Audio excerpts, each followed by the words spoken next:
been a great economic injection for people who already feel overwhelmed by debt in this country. So I will implore to everyone to just look at the overall candidates. What are they promising? Can they even deliver on what they're promising? And how that factors into your life and making your life better.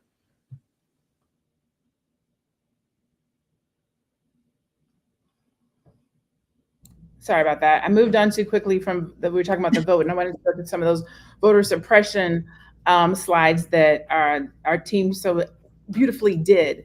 But before I do that, let me go ahead and reset the room. Good afternoon, good morning, good evening. We are talking about what should our political strategy for 2024 election look like or be. In the chat, if you already know what your strategy is for this election, put it in the chat. If you're not sure, put it in the chat. Tell us what you're thinking about this election in the chat. This is Fly Nubian Money. And if you are tuning in today and would like to tune in every Monday through Friday at 1 o'clock p.m. Eastern, you can text the word Queens, Queens, to 87948 to get notified when the Queens are live. Again, that's Monday through Friday. We are also now, I don't know if you guys knew this, I just found out today, on Spotify. So don't forget, Fly Nubian Queens is now on Spotify. Again, you can tune in Monday through Friday at 1 p.m. by searching Fly Nubian Money on Spotify to catch all of our empowering conversations. So kudos to the Queens for being on Spotify now. All right, so I'm gonna back up just a little bit. Can we get the voter suppression slides on the screen? I think that it's important to just talk about, before we get into like the real strategy, the importance of protecting the rights that we didn't necessarily fight for, but our ancestors fought for, our grandparents, our great grandparents fought for, that now befalls on us. So Black voter suppression. So voter ID laws, ID requirements can disproportionately impact Black voters who may face barriers to obtain a proper identification. Polling place closures and reductions, closing or consolidating polling locations, often in predominantly Black neighborhoods, can make voting more difficult and time consuming. So make sure you guys are getting out to those polls early. Reduced early voting periods. Shortening early voting windows can disadvantage working families and those with limited transportation. Misinformation, disinformation campaigns. Educate listeners on how to identify and avoid false narratives aimed at discouraging Black voter participation. So these are ways that they we know who they are, try to keep us from voting, which plays into kind of some of that value we were talking about earlier. And I wanted to kind of lead with that so that as we're having this conversation, everybody who's hearing us, everybody who's listening to this conversation recognizes the importance of getting out there to vote. Not telling you who to vote for or how to vote, but being strategic to make sure that your voice is heard, because they are doing a lot of work to make sure that your vote, your idea, your right is suppressed. Okay. So, Dr. Alicia, how does political stress affect the mental health of the Black community, and how can we cope during this particular stressful election season? We know that there's voter suppression. We know that certain cities and towns and counties are trying to steal the vote, like all these different things. How do we deal with that mentally, getting out to vote?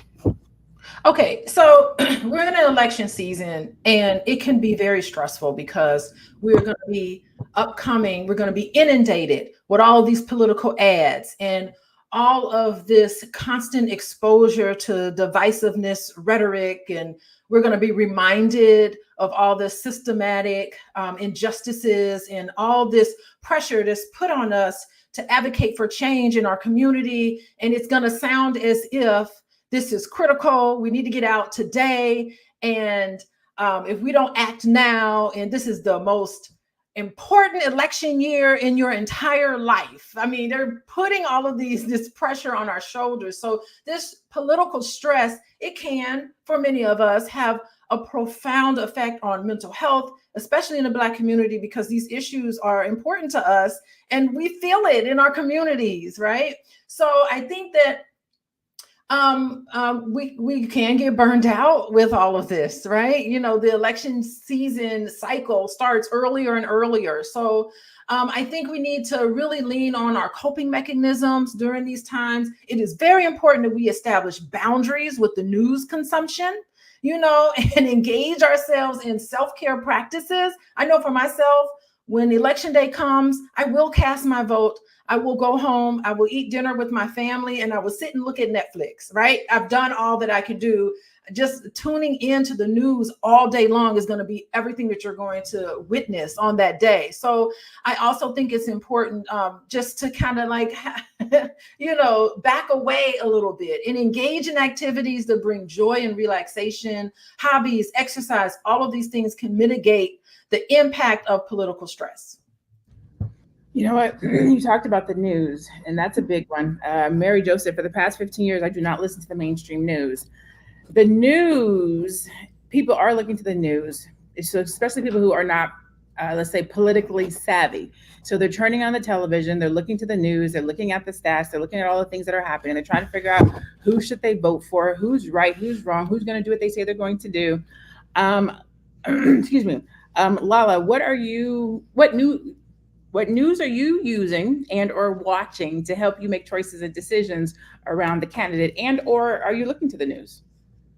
First of all, I don't look to any American news to give us anything that is appropriate for us to even see. They feed us what they want us to see. These polls are just that, polls. Who are they polling? Are they polling the right people? Do they represent what you believe in? You never know where these polls are. They just throw them up on the screen and say, polls, is this what they say? And then people take them for what they see them for. I actually go to news online, and I most of the time watch overseas news. If you want to know what the real news is, check out BBC, check out other countries, check out what's going on, because they're not biased like America is biased in the news. And you will learn so much more when you go to those outside networks. But again, you must take responsibility for yourself.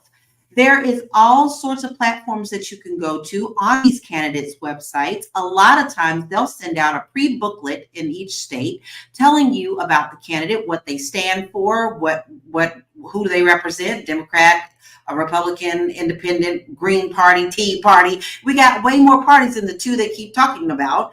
And you can actually see what they're standing for, what platform they're running from. Don't trust ads. Don't trust phone calls, because AI has already gotten involved in that.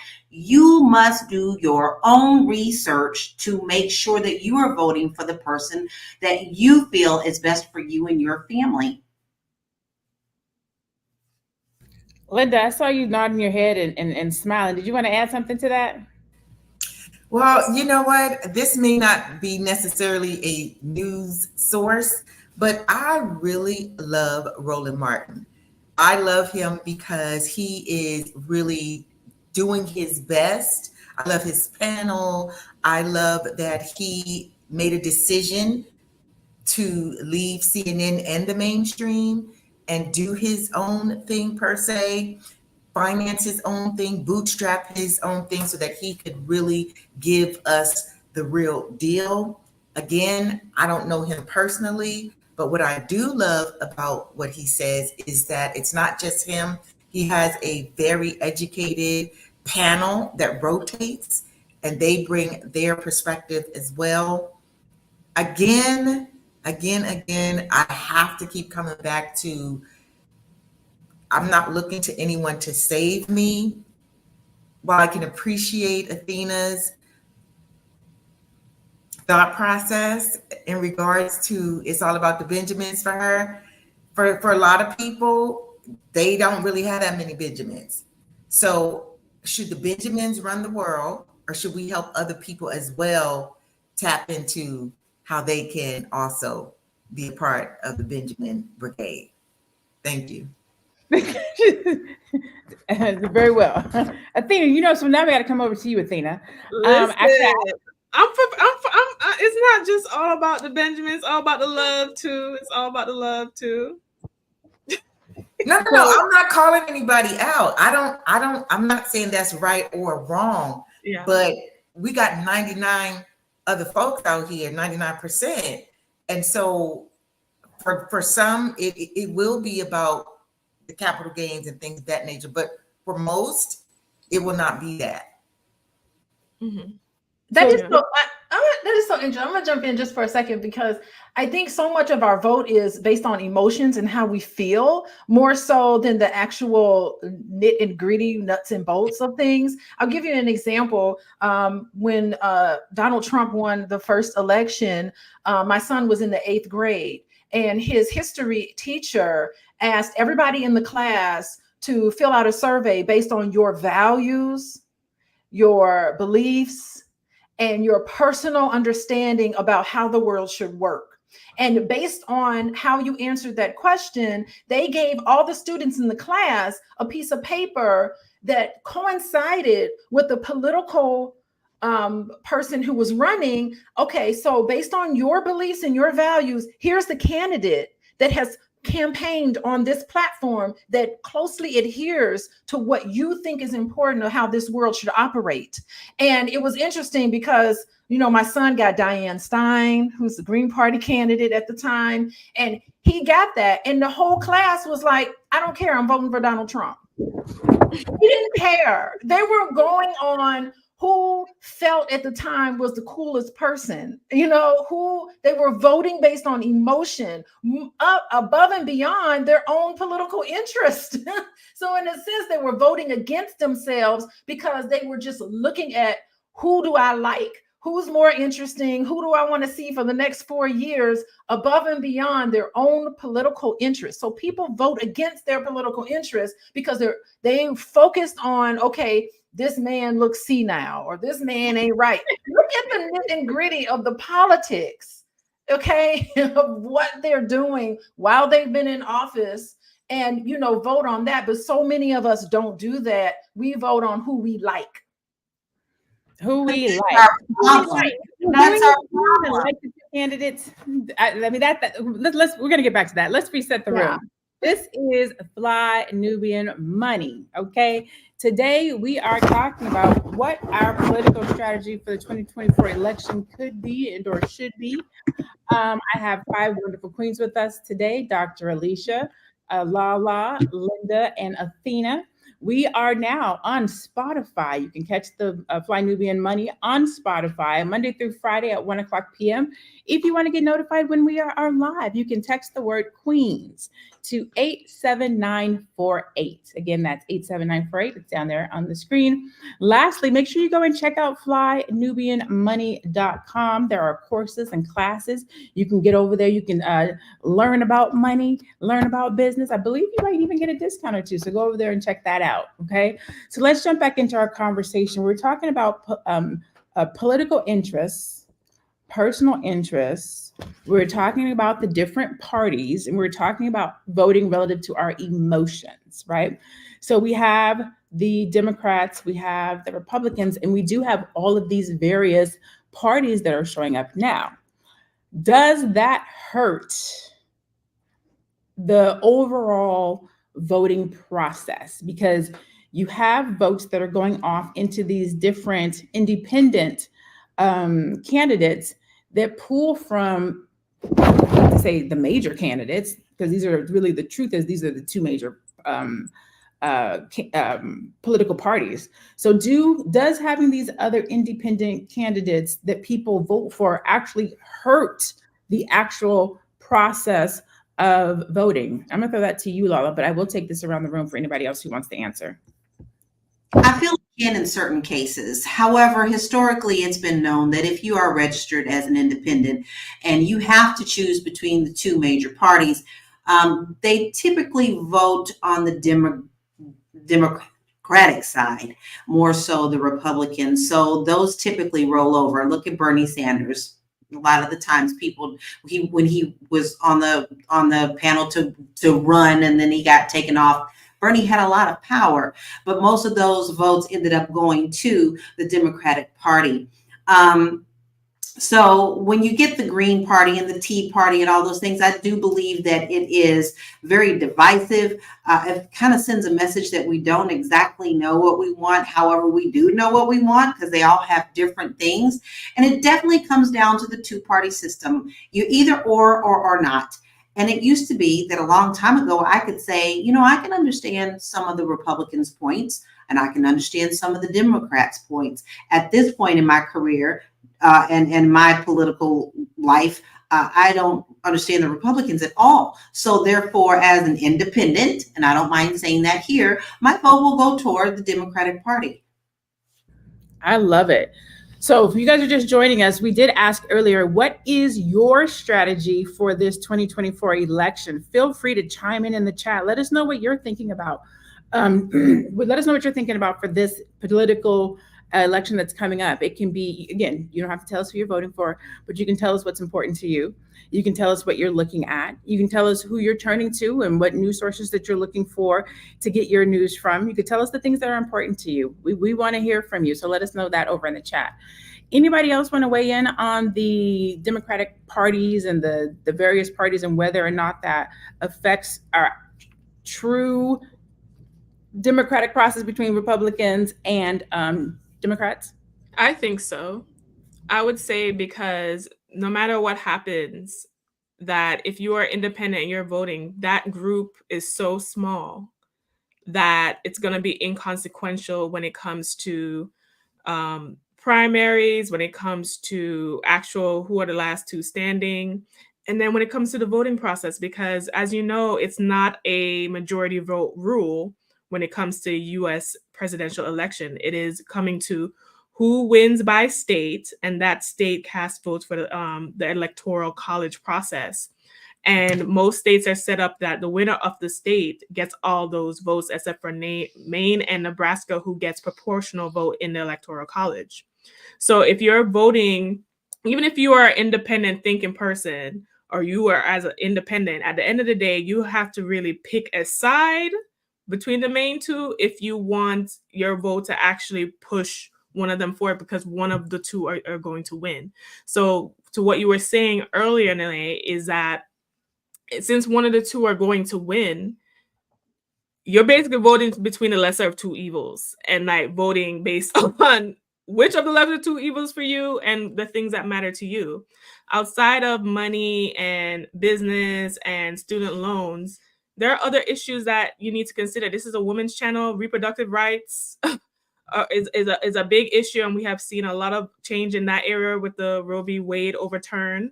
Okay, we have inflation and other economic policy. People can't afford homes. The interest rates are higher than previous years. So look at holistically which candidate is going to be the one that supports you.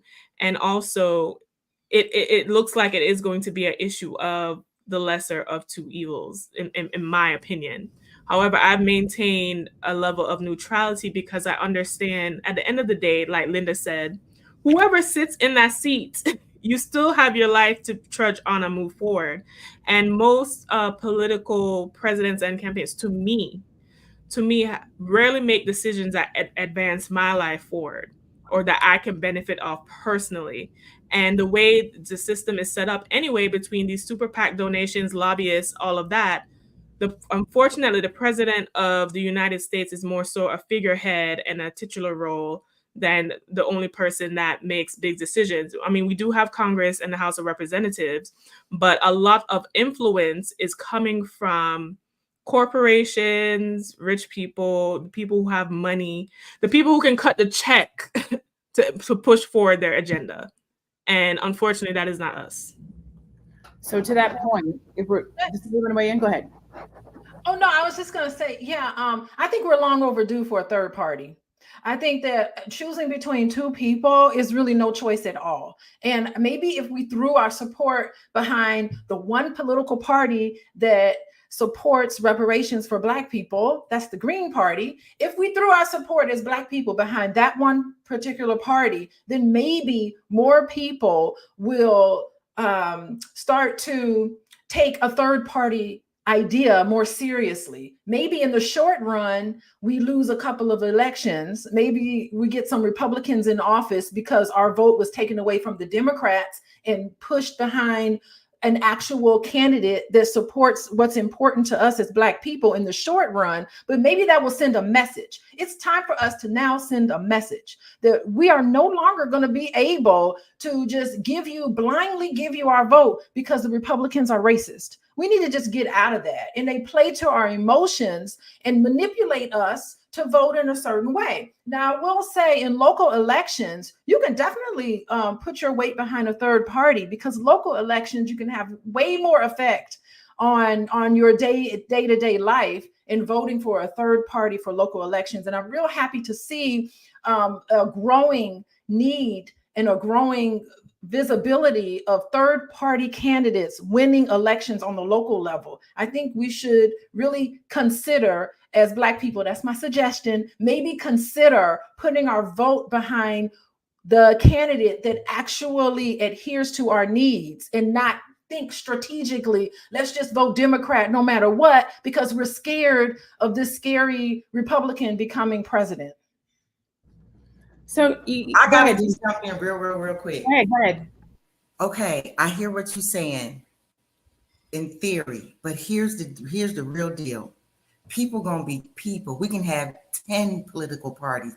People are gonna be people, and what we have to be aware of is, while you say, hey, we're gonna lose some stuff, we've already lost reproductive rights. We've lost the Supreme Court. It is a cost to doing that. And the question becomes, what are we willing to lose while we're waiting for this third party to develop? Thank you. Oof. I gotta weigh in on that one. I gotta weigh in. Go ahead. I agree to a point with you, Dr. Alicia. However, I do not agree to the point where if we lose certain amount of things, we can, we're still sending a message. The message is we lost, and it could take 100 years before we get those rights back that we have lost in that fight. And unfortunately, this is how politics works, and it's become nastier and nastier every 4 cycles, every 2 cycles. I don't think that our communities especially can take the risk of standing behind a third party, although I wish we did. I do agree with that part, but we can't take the repercussions and the consequences that happen because of that. But I do agree with you.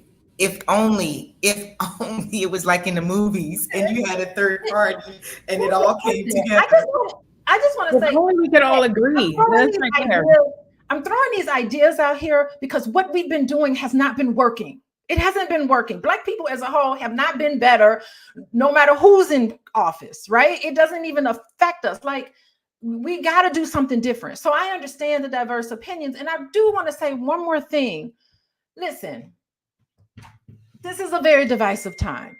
We have people in our family who want to vote Republican. We have people in our family who want to vote Democrats. I understand that. And on an individual level, I think that we should just allow people to have different opinions. Right here on this platform, we can say and we can represent all different ideas. The thing is that we should not be in a position where we feel like everybody has to be in agreement. Let everybody voice their concerns. If there are people in your family who want to vote Republican, don't look at them and say they stupid. If there are people who want to vote Democrats, don't look at them and say they scared Democrats, scaring you into voting. I think we should just allow everybody to have their political opinions and their perspectives, and it be okay. No one has to think the same. So yeah, that's fine. I'm just throwing it out there because what we've been doing has not been working. So let me just ask this real quick. What is working and what is not working? Because I do also believe we put these terms up, and perhaps one of the challenges or one of the problems is nobody really knows what they really want, specifically have it in a book or on a platform. So when we say it hasn't been working, what are we talking about specifically? We're talking about people as a whole. We are dead bottom in every statistic, you look at. But what I'm saying is we can't just be ambiguous. I feel that if we're going to mobilize and get people to move, like we talked about the LGBTQ, they had specific demands that they wanted. What I'm suggesting is when we say we're losing, what are we losing? What does winning look like? Let's mobilize behind some specific items so that then everybody is clear. We've got clarity There's no ambiguity. And then we can use that to move forward with. Because a lot of people really don't know why they're voting, what they're actually. Athena is like, look, capital gains. You know what I'm saying? But for a lot of people, there is no there. That's why they can vote against their best interest, because they don't even know what their interest should be. I'm going to go ahead and concur. Actually, I agree with both. And let me tell you why. I do. And so there's so many different things. You guys just had a great back and forth. One, I'm only going to speak for Black people, right? When we're talking about winning and losing, and or just getting on the same page. So internally, as a community, we can't even get on the same page. It's one of our biggest reasons for not winning. One of us wants to call ourselves Blacks, others want to call ourselves African Americans. Somebody wants to focus on capital gains, somebody wants to focus on the homeless. Like, we can't even get on the same page. There's that. But if we were just to speak about winning and losing is being at the bottom of everything, which is what Dr. Alicia was saying. We're at the bottom of, we're the least employed. We make the least money. We have the, we're at the bottom of everything. That's losing. We're on the bottom is literally what losing is. Winning means we are making strides. We're making progress. It might be reparations. It might not. It might be that we make more money in our business. It might be that banks give us loans. It might be that redlining suffices. There's multiple, if not all, areas relative to percentages and statistics where we are losing. That has to change, right? And me personally, I don't know if that comes from who's in office. I don't know if that comes from voting. I don't know if that does not come from us as a community stepping up and filling in the gaps for each other. That's me personally from a political standpoint. It's one of the reasons why I'd be like, I'm iffy either way. I do go with the lesser of two evils. And again, the reason that is because they both pander to Black people come election time. They're both going to be the person that does everything for Black people, the savior. I'm going to come in and I'm going to give you this, and I'm going to say this, and I'm going to do all the things. And then they get into office and they don't do anything. Doesn't matter if it's a Democrat or a Republican. It's the same, in my opinion. It's the same snake with two heads.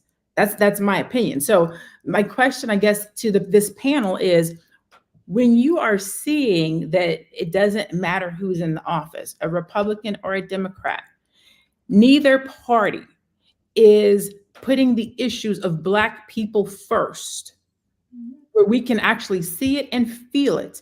We know that the independent party, if we vote for them, it doesn't help us either. What do? I mean, we had a Black president. Alicia, I'm giving this one to Lala. Oh, okay. All right. What do? I get very involved in my community. We tend to go to the polls, we make our vote, and then we sit back and complain.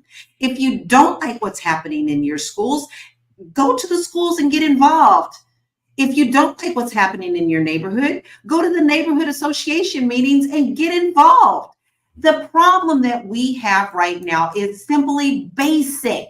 We don't take the time to be active in our communities.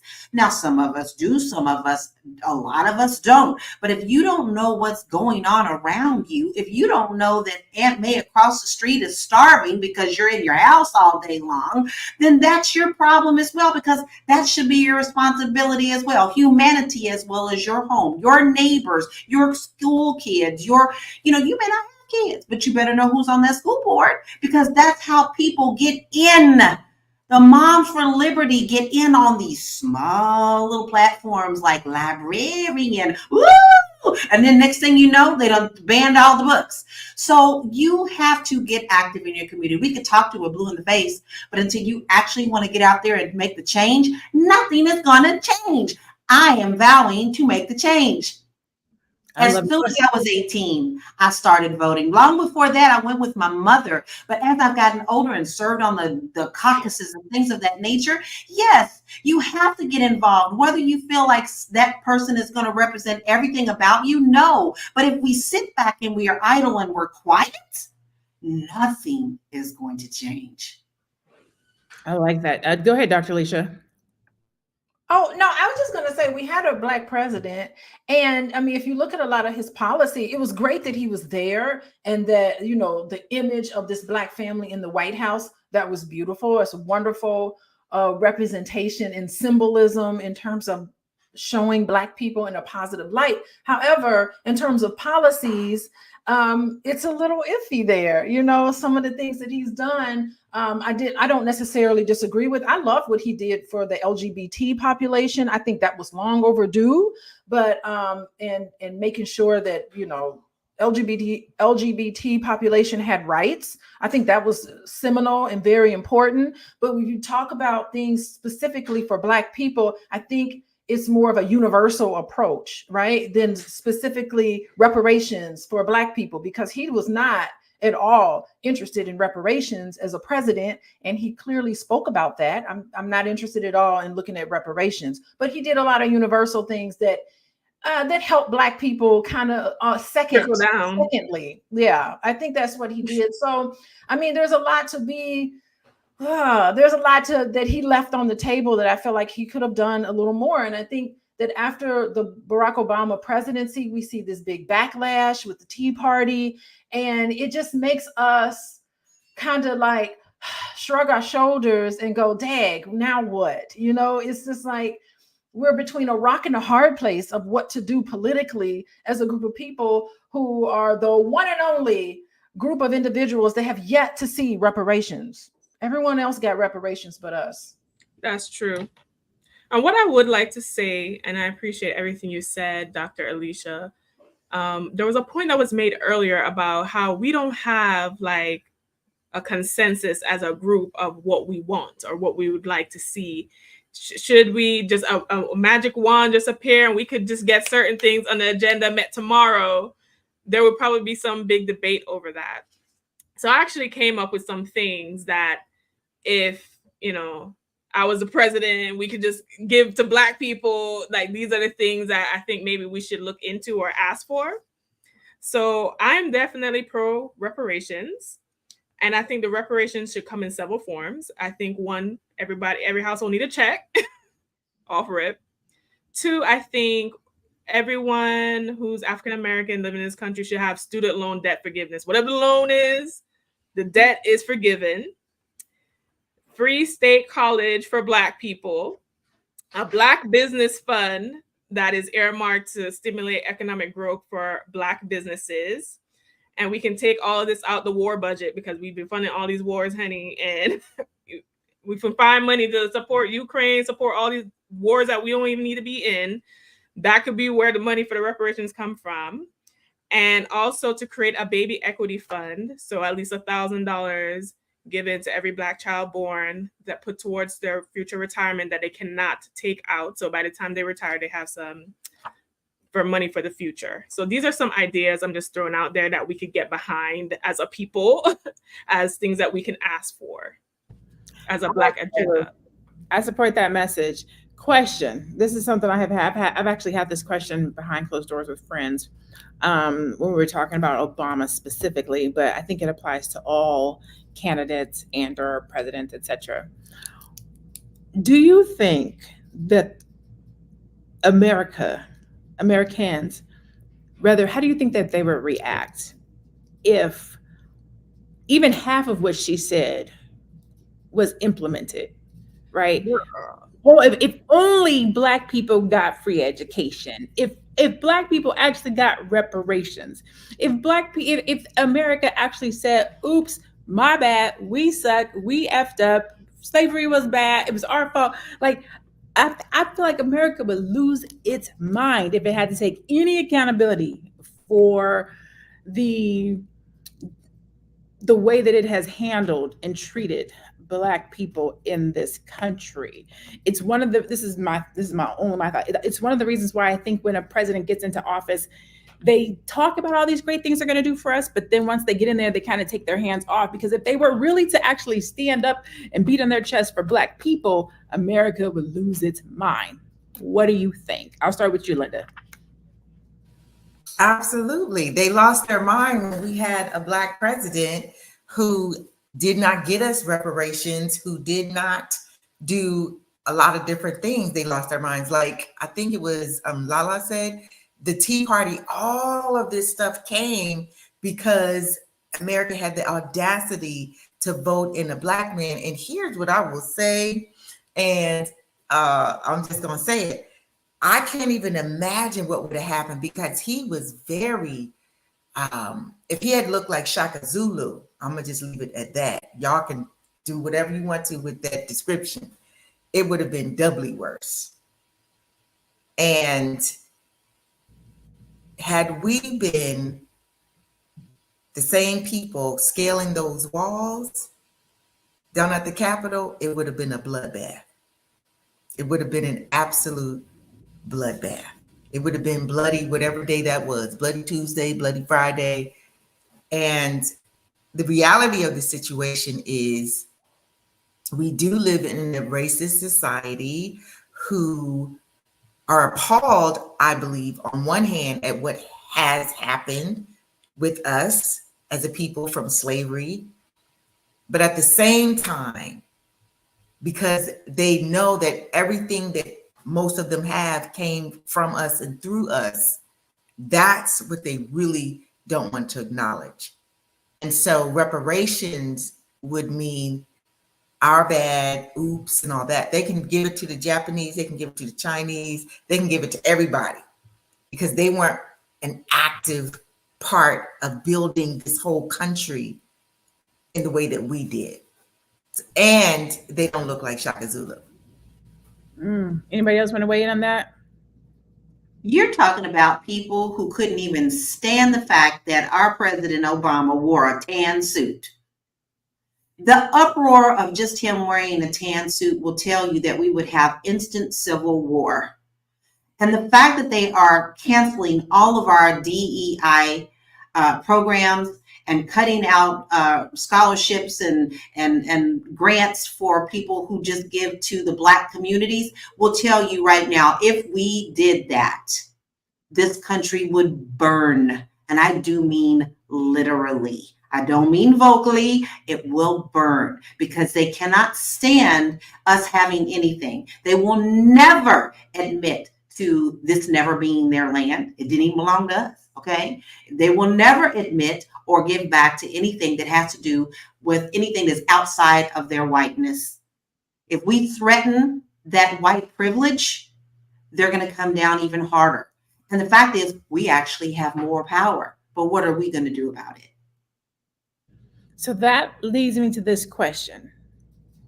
If we know that any action towards true progress, help, reparation, assistance, next level, whatever you want to call it, for Black people will lead to civil unrest, what do either we do or the political parties or candidates that are in office that are supposed to represent us? I'll start with you, Athena. So I just want to clarify, we're discussing what should we do regardless of whoever is sitting on the seat, correct? Yes, because we know what we want relative to reparations and these different things. But if the things that we want, we say we need, we're strategic about, if they were to actually provide them to us, give them to us, if it would lead to these things, then what happens? What do we do? How do we show up? How do we solve that? Well, I think, first of all, regardless of whoever is on this seat or sitting as a president, you need to become your own savior. You need to create your own reparations. You need to inform yourself on what you would do to advance yourself as a people. And that's what we need to do as a people. And the best way, I think, and what we really need to do, we cannot avoid having a financial strategy together and to take care of ourselves economically and financially. That is the area where we least thrive in as a group. Now, there may be individuals within the group that are doing okay, but collectively, we are losing. And what we need to do, if we were even granted reparations tomorrow, there's this joke, I forgot who did this skit, but then they were like, oh, it was going to blow all the money at the liquor store and buying chicken and all. kind of things, and then the money would just be ejected right back into the economy, into the hands of like the business owners or the people who we just got the money from. So I think that we need to not only inform ourselves get informed around financial and wealth literacy and dive into those areas. We need to implement those things, because even as a women's wealth coach, I see this with people and clients is that, okay, they sign up for the courses or they sign up for the coaching and they get all the information and they do nothing. They do nothing. So today, wherever you're at, whatever income level you're at, whatever you're doing, if you commit yourself to not only seek the information, we are on our phones all day. We are on our phones all day. You can watch a ratchet TikTok video of somebody twerking, or you can watch a TikTok video of somebody telling you how to invest your money. The choice is yours, okay? The angel and the devil is on your shoulder, and you decide what you want to do. But I think that is where we need to become more of an action-oriented group instead of a group that likes to complain and likes just state the status quo. And we need to figure out at your level what it is that you can do today, regardless of whoever is on that seat.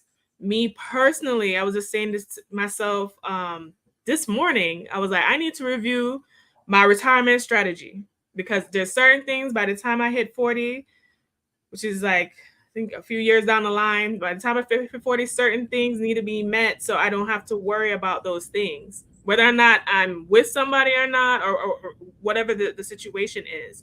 I think we all need to look at finances, and for some reason, that is the area that we don't want to touch for some reason, or it's just taboo, or to acknowledge that we're just not winning in that area.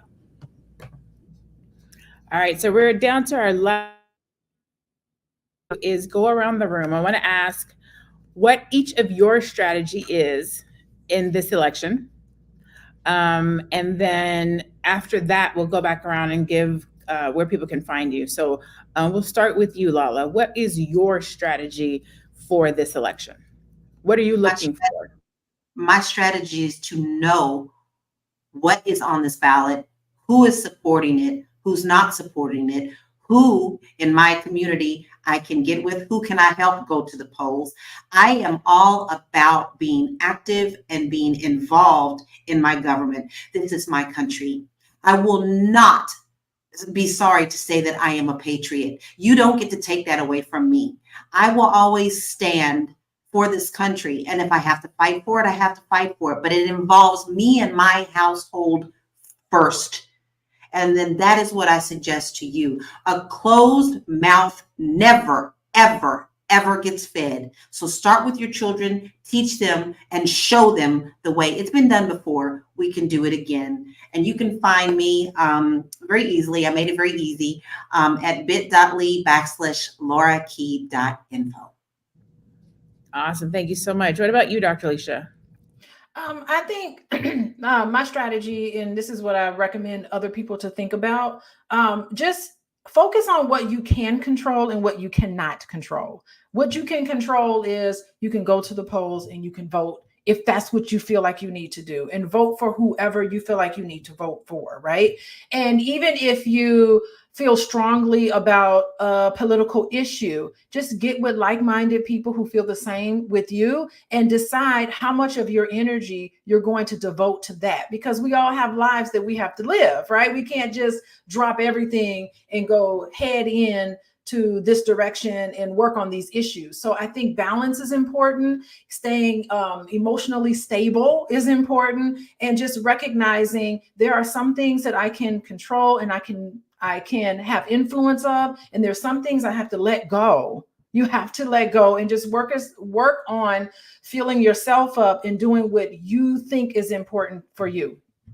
Oh, and if you want to reach out to me, you can find me at my website, coachingwithdralicia.com. And then you can also catch me on Instagram at Coaching with Dr. Alicia. Awesome. Thank you, Dr. Alicia. What about you, Linda?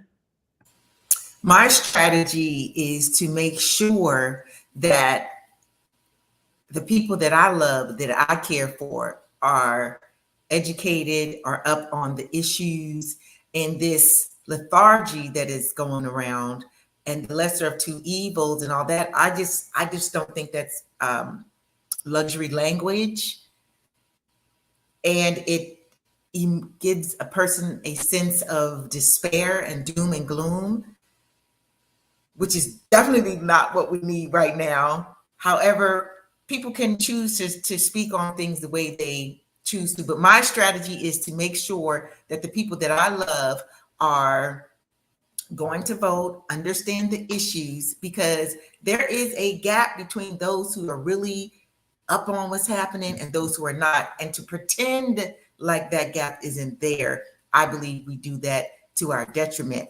I can be reached at speaklinda.com, Linda S. Husser on all social media platforms.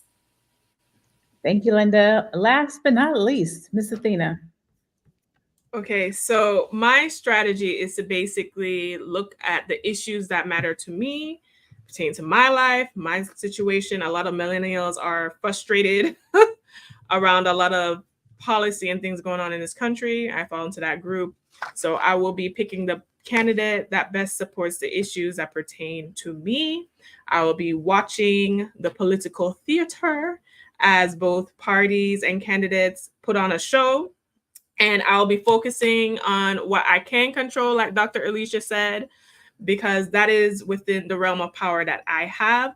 Also, I will be very much so vetting the local politics and what their platforms are, and vote locally as well. I feel like we always focus on the national main elections.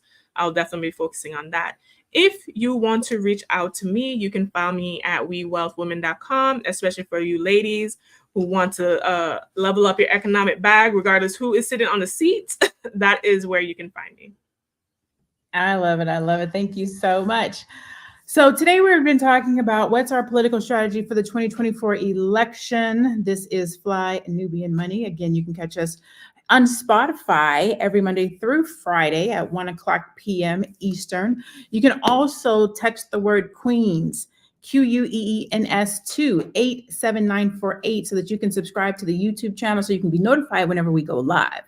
I'm Dr. Lene Javette, and my strategy for the 2024 election, and I think beyond, is really to pay attention to the candidates, pay attention to what they're saying, pay attention to what they're not saying, pay attention to who their homeboys are, to who their homegirls are, pay attention to the things that they've said in the past.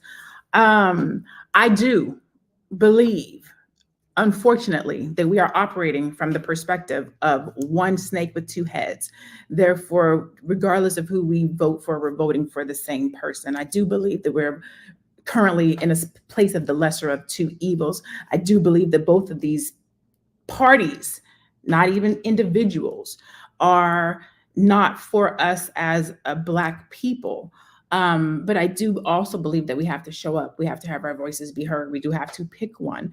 And I'm going to go with what Dr. Alicia said with regards to picking the person who most aligns with you, your values, what you believe, etc. Because I understand that some people will go with a Trump, for example, because they like the capital gains, they like what he's doing and how he's moving in that world and the money that they're getting. I know some people who are voting for Trump, and they'll tell me why. I also know some people who are voting for Biden, and they'll talk about why they're voting for Biden, whether that be policies or values, or whether it be just because they don't want Trump in. Each one of us has our own ideas, our perspectives. We're not a monolithic people. So what I would say is, I forget who just said about the angel and the devil, but go with what floats your boat. Just go, just show up. Too many people have fought and lost their lives for us to now sit here and not vote, whether we wholeheartedly agree or like the candidate or not. It's our responsibility. It's our duty to show up so that what our ancestors went through is not in vain. It's our duty to teach it to the next generation, to our children, to take them to the polls. I have a 23-year-old son he does not have any interest in politics at all. This generation doesn't feel like it affects them. They don't think that it has anything to do with them. So what Lala was saying about that education, and make sure that we're transferring that information, that generational knowledge, the sacrifices that were made so that we have the opportunity to vote, is what is important. So Create a strategy for yourself and your family. Get one, get out, do vote, have your voice be heard nationally every 4 years, but also in your communities locally when those come and happen as well. So that's our show for today. I hope that we've helped you to think about strategies and to think about the candidates and to think about how you're going to show up this year. Again, our queens today are Dr. Alicia, we have Lala, we have Linda, we have Athena. You see all of their tags. Please go and support the queens when you don't see them on the platform. They have their individual businesses, they have their individual social medias, so you can go and see them at all times, not just here on Fly Nubian Money, Monday through Friday at 1:00 p.m. Eastern, where you can be notified if you text the word Queens, QUEENS, to 87948. And also make sure you go and find us on Spotify, search the word Fly Nubian Money, and you can re-listen to the podcast. Hope you guys have a great rest of your day. Stay Black, stay beautiful, be blessed, and be one. We'll see you guys tomorrow. Bye-bye.